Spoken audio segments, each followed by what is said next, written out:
Hello and welcome to another edition of Deep Dives with New Perspectives. If you like what we're doing here, please hit the like button, please share, please subscribe, tell your friends about us, ask questions, leave comments. We want to hear from you. We're here for you. I'm Michael Bartlett and I'm Merrylin LeBlanc, and Michael, I just love your enthusiasm. That Sagittarius rising is just absolutely amazing to me. But we also have, some very strong connections. I mean, people who listen to us regularly know we're both Aquarian suns and Scorpio moons. But we also have another very tight connection. and it's getting activated today, or actually this week. Yeah, your Mars at the very end of Virgo, you're having a Mars return, is conjoined my Neptune at the end of Virgo as well. So hey, what does that all mean? Well, I don't know. You and I were talking just a second ago about it, and I'm really glad we're talking about it because it's such an interesting combination. To me, it's almost like that Gemini Scorpio combo. Like, how do they get along? How do they communicate? But well, nowadays here in the West, we see Neptune as this like spiritual, confusing, drug days, some meditative state. But back in the day, Poseidon was known for kicking some booty. He's Mars's brother. So, those guys went out there and they went out and did lots of harmful things to others. Oh man. Not saying we need to do that. Maybe we're making up for it now. I don't know. See, I don't see that part of me, but people who know me know my spiritual side. Right. But other than that, I mean, I'm not, I'm like anybody else you'd see and you go, you would have no idea. It's not like I wear a cross on my chest. You do, but no one really, you do, but it's not really all that visible to most people. So esoterically, it's interesting. Mars and Neptune are both of what's called the sixth ray, the ray of devotion. And I really like that for the 29th degree of Virgo, because 29th degree of Virgo is this real, I see the last degree as kind of like a mastery degree, meaning that it's kind of like soups to nuts. And it's not mastery, meaning that you automatically get it. It's kind of perceived and earned throughout the whole lifetime. I believe it takes, these steps to build up to. But Neptune in that place of that level of multiplicity in Virgo is infused spirit, infused matter, spirit into matter. I mean, I don't know, I just love all the visuals I'm seeing with it. And I think you and I, it kind of, the way we talk about things, I'm usually like kind of piercy and pokey, I'm also Sag rising, of course, and my Mars is up there in my midheaven. But you're always like hold this wonderful container and like bring the flow of conversation back to the original stream, so to speak. Well, it's interesting in terms of your take on Mars and Neptune together. It's the image of Mars that comes to me when I think of it being together with Neptune or connected in some significant way, is one of service. You said that in different words, that Mars plays a huge role when it comes to the military, and especially in mundane astrology, the sixth house, which is also connected in the natural zodiac to Virgo, is about service. That militias of various sorts are meant to serve the community. The work they do is for the community. To protect and serve. Remember, that's what used to be on all the police, the sides of the cars of police officers' cars, right? When we were growing up. Right. So one of the behaviors that I see that you and I have behind is when we see injustice, just in broad general terms, it upsets us and we want to do something about it. And Virgo is a sign associated with Mercury. So we don't leave it unexpressed. Right. You That's get for to know sure. us well. Uh, it's funny, I'm involved with on a Zoom on a roughly a monthly basis with some high school uh, people I went to high school with, not all of them, but some of them.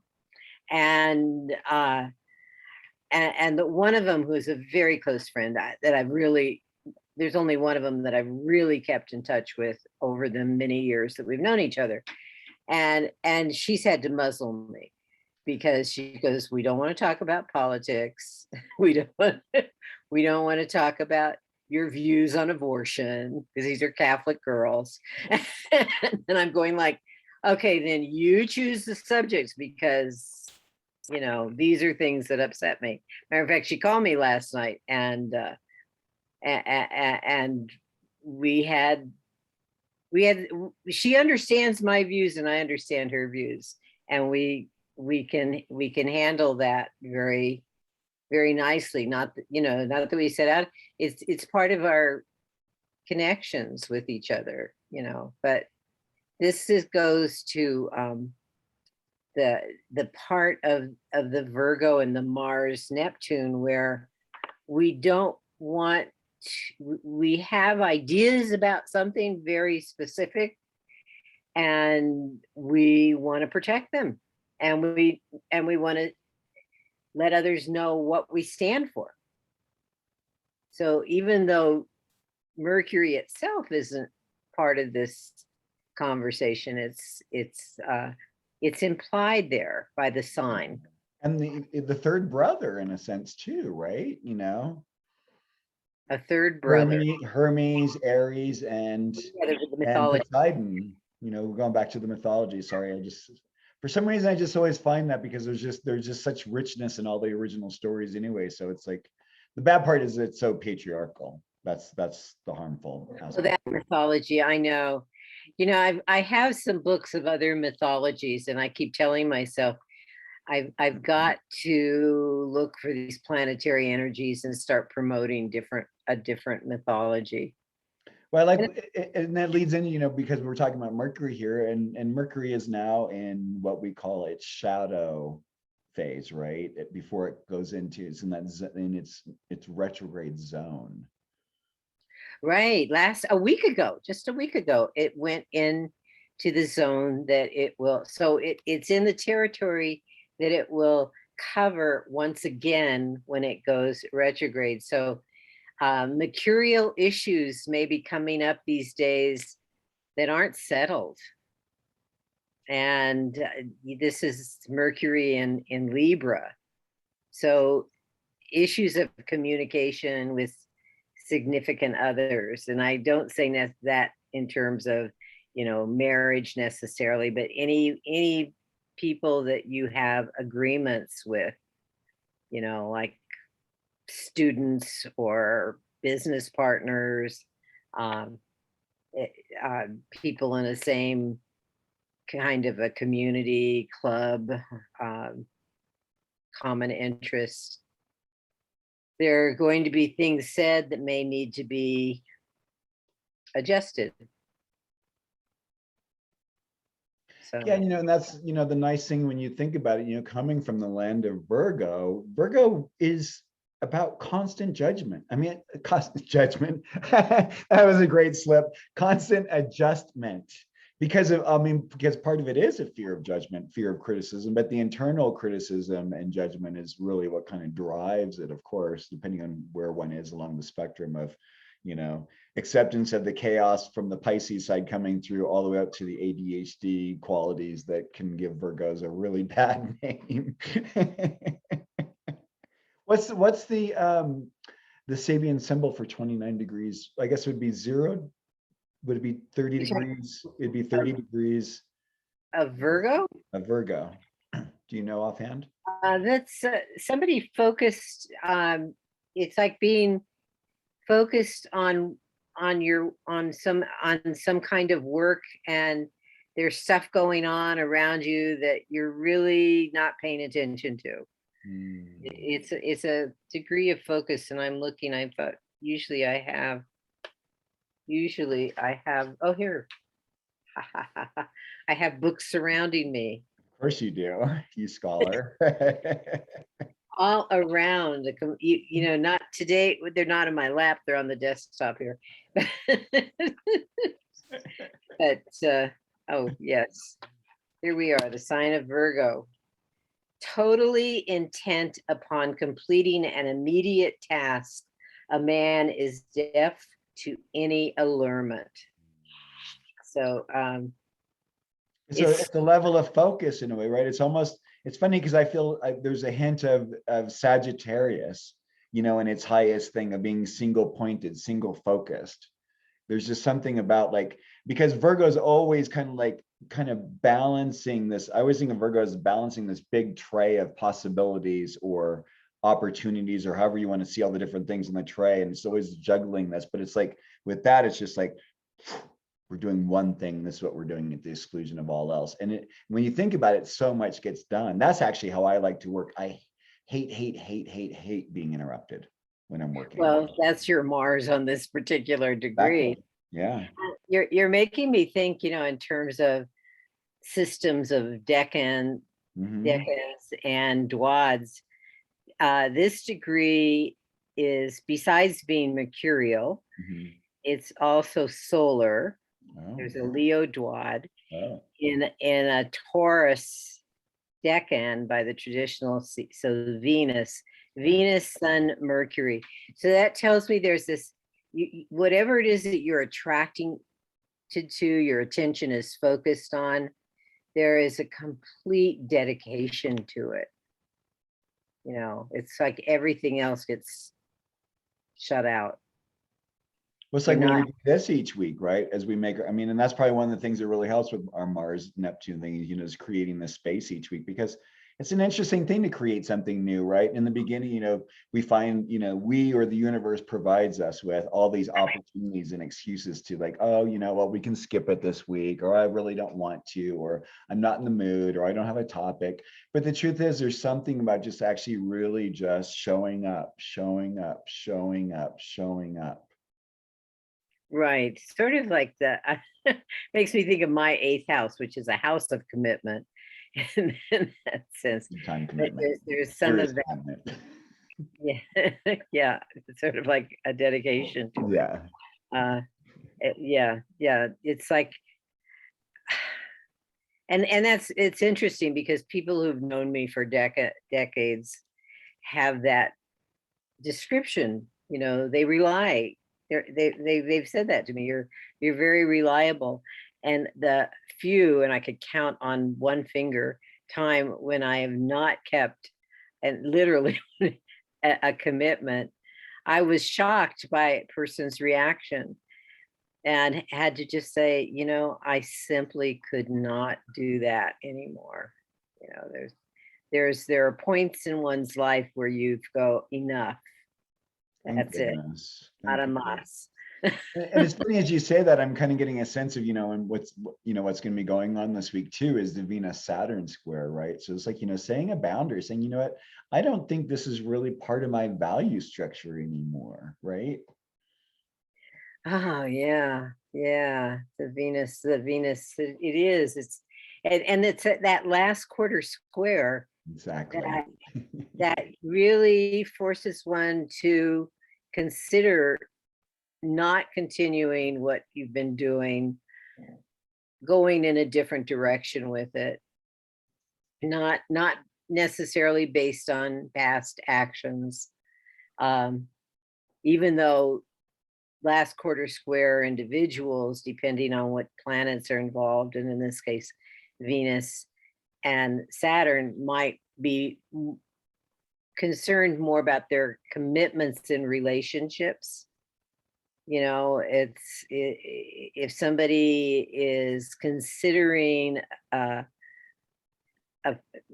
new relationship, a significant relationship, and at this time, you know, all the images of past relationships are going to flood into their mind, and they're going to go, I got to do this one differently. or maybe I shouldn't even do this one because there's too many similarities. Or didn't I tell myself never again?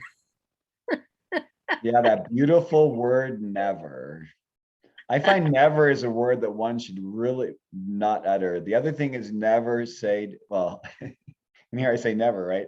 Don't ever say to the universe, what else can happen? Invitation. Sorry.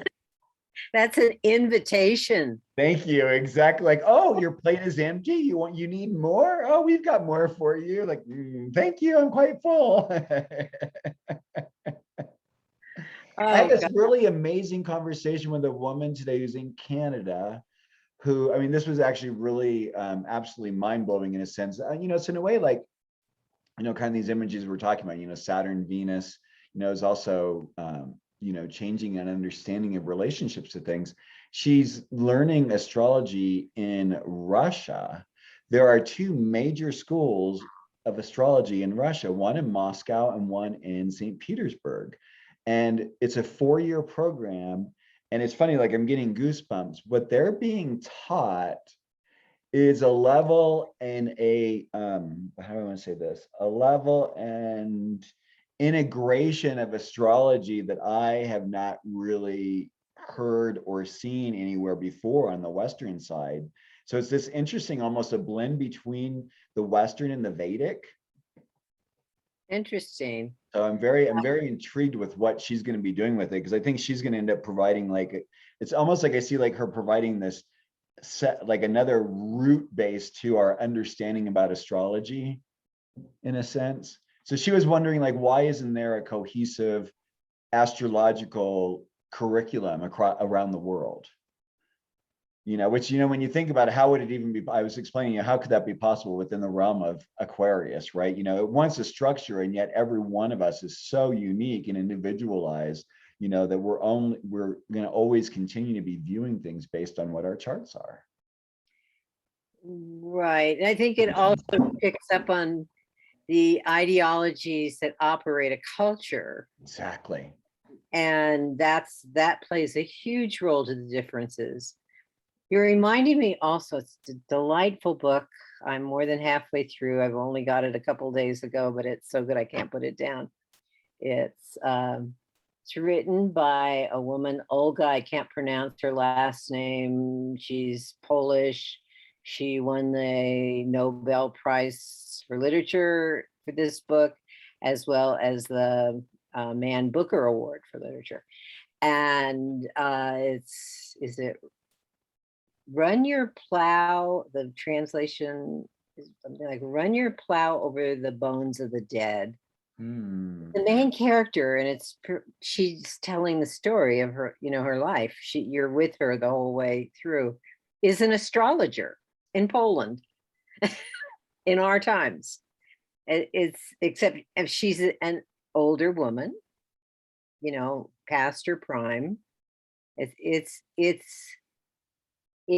very insightful, revealing, and it's like her stream of consciousness, and thinking about astrology, and she brings up these terms, like high leg, and I'm not going to get into describing high leg, and I mean this is a very complex concept, but she goes, I have to go look at this person's, it's just fascinating. So it amazes me that astrology, and this is like Venus Saturn square in a way, because even though I don't think that represents astrology per se, but it is about the ideals of the collective organizations and structures that, in contemporary terms, astrology is looked at by the uneducated in astrology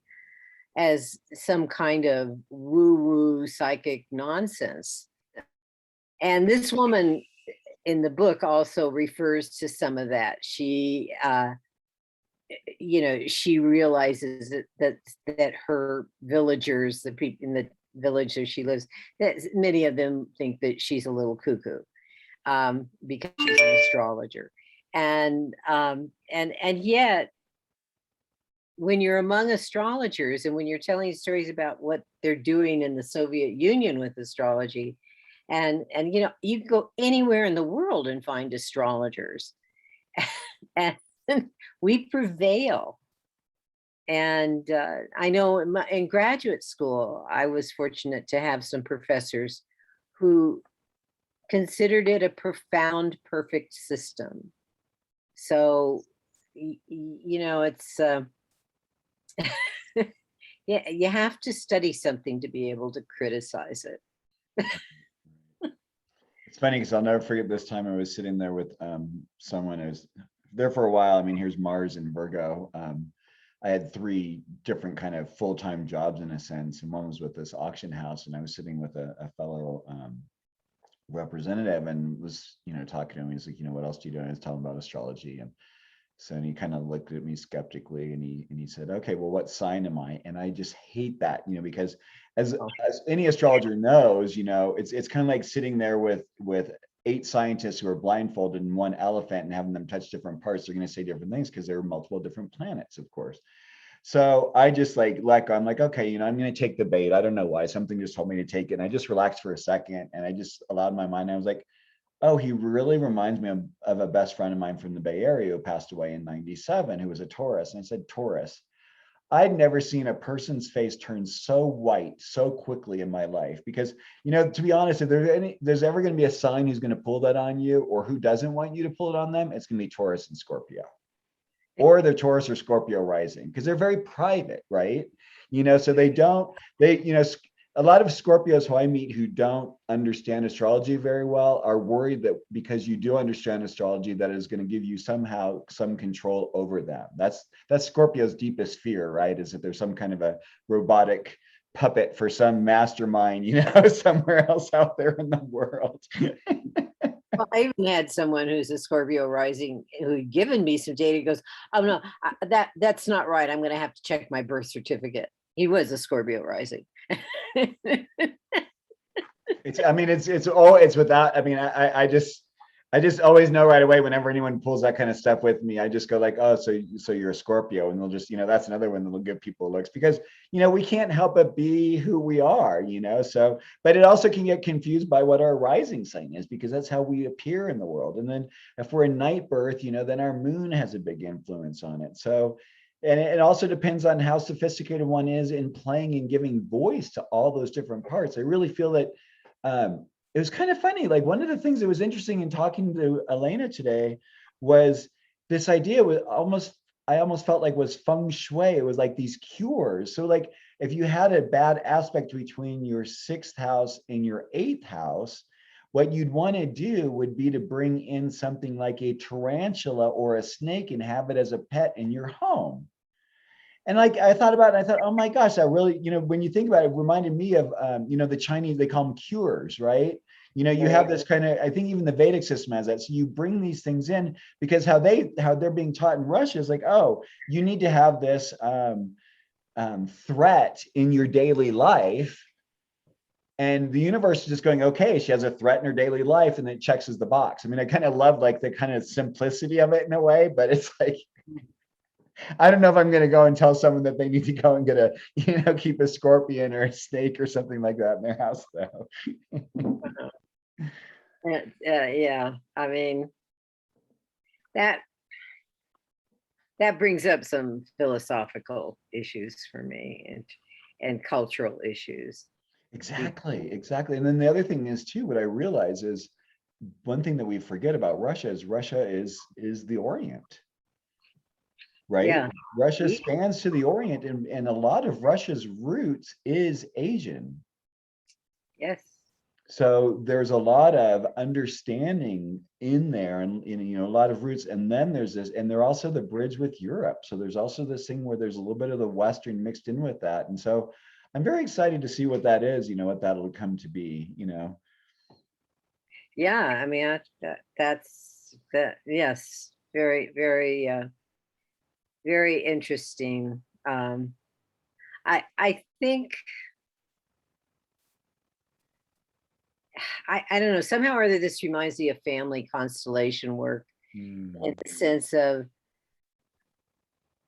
our roots influence our perspectives, our views, our philosophy, and and and those are the driving forces in our lives.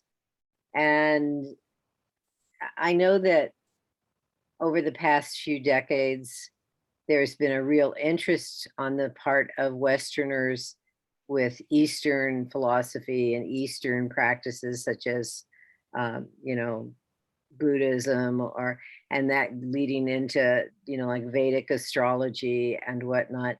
And I've had this conversation with some of them because um, the philosophy is so different.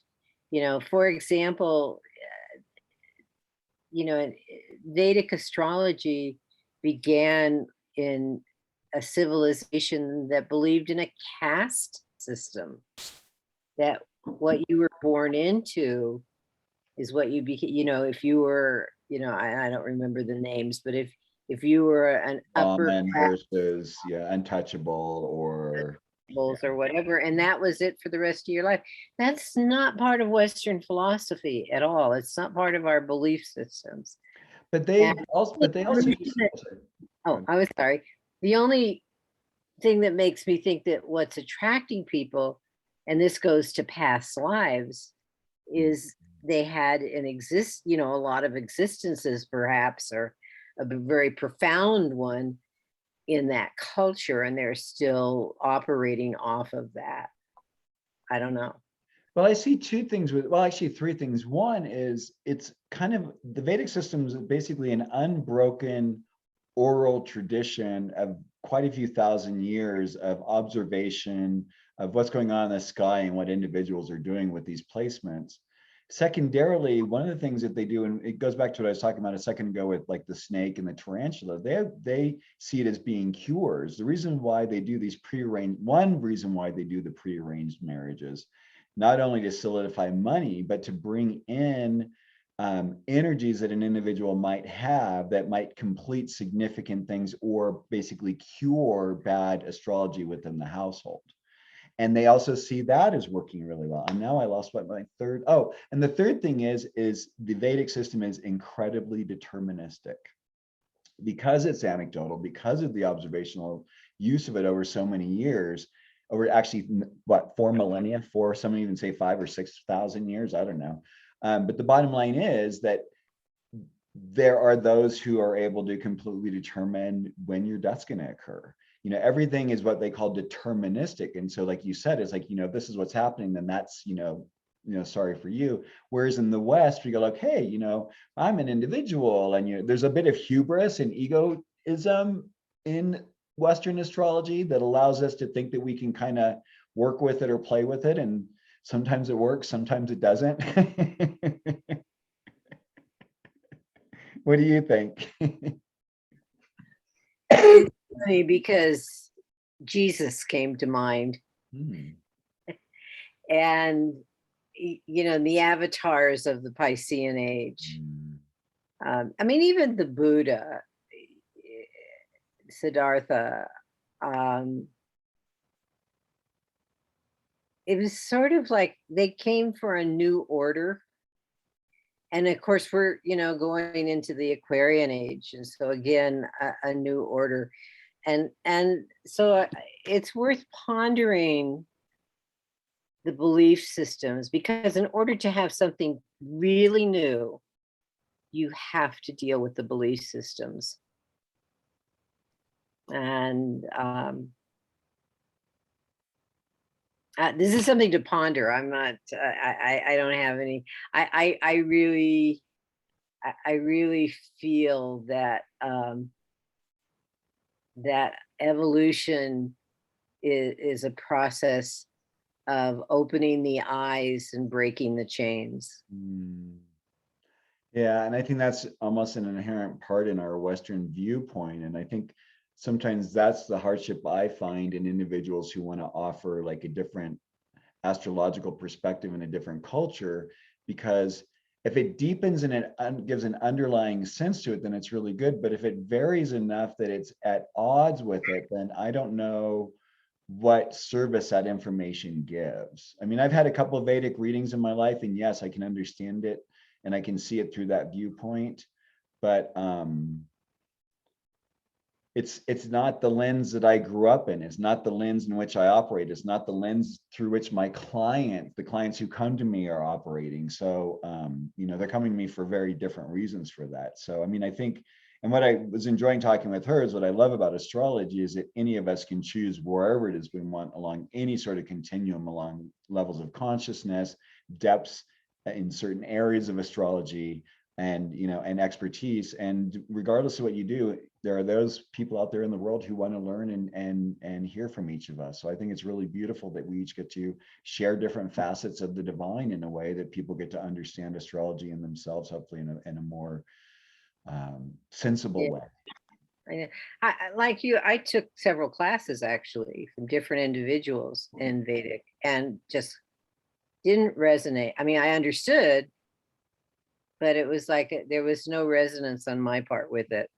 But what's in this conversation in terms of the idea of evolution of civilization, there are few people, I encountered one, who do astrology from the perspective not of the zodiac ecliptic that the sun travels through, but actually encompass all of space. You know, looking at where the planets are aligned and projecting that placement out into space and encompassing the other constellations that say your sun is traveling through besides stars, are you saying specifically? Yeah, or? the stars. Yeah. The stars and their stars. Yeah, the fixed, well, yeah, the fixed stars, because I mean, you know, at this point, who knows beyond that? And it just struck me as you were talking that doing that kind of astrology is part of an evolutionary process that should man, and it's very likely unless total disaster happens, which could also be the case. I mean, all things are possible, right? It's could be likely that that is a futuristic astrology. Say by the time we finish the Aquarian age, we're into a Capricorn age, a new order of astrology will have come about maybe. And it could be something of that sort. When you say that, it's interesting. I see like a holographic library with these like all these discs, and it's just the whole width and breadth of astrology from all aspects and understandings of humanity, so that wherever it is, because that's what it is. I mean, we're all just either limbs or parts of the roots of a tree, you know, that is all interconnected. And it's like, where are we on it? Are we a leaf? Are we a limb? Are we a new sapling? You know, where is it? And you know, how does it all fit in? If you were an astrologer on Star Trek, on the Enterprise, or the next version of the Enterprise, yeah, what would you be using? Exactly. Yeah, it's a very interesting viewpoint. There's something called there's a show called, well, actually, I think we've blabbed enough today. We can probably just move on. For one thing, going back to Venus squared Saturn, this conversation is related to that in terms of preferences of a new order that could come about. Not that we have them yet, but there's an attraction, like, oh, this is something to think about. I don't know, you know, it's Scorpio to Aquarius, right? So it's like there's something out there and deeper that we don't quite understand that needs to be integrated into the collective. That's kind of like how I see that specifically. You and I live with that all our lives. We're third quarter moons. I mean, we live with this energy all the time. We are tapping into it once again. And actually, my Venus and Saturn in my chart are in mutual reception, along with Uranus. They're in mutual reception. So they play around a lot together, and in terms of possible configurations.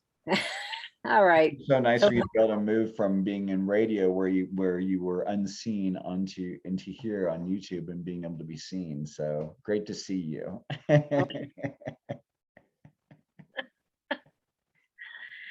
All right, Michael. I'm Merrylin LeBlanc. You can reach me at moonwiseastrology.com. On moonwiseastrology.com, you'll find my phone number, email address, which is simple, marylinleblanc@gmail.com. How about you, Michael? People can find me at Core Michael, CORE Michael.com. Thank you all for checking in. Always a treat checking in and connecting with you, Merrylin. Have a wonderful week, you and everyone out there. Bye-bye. Bye.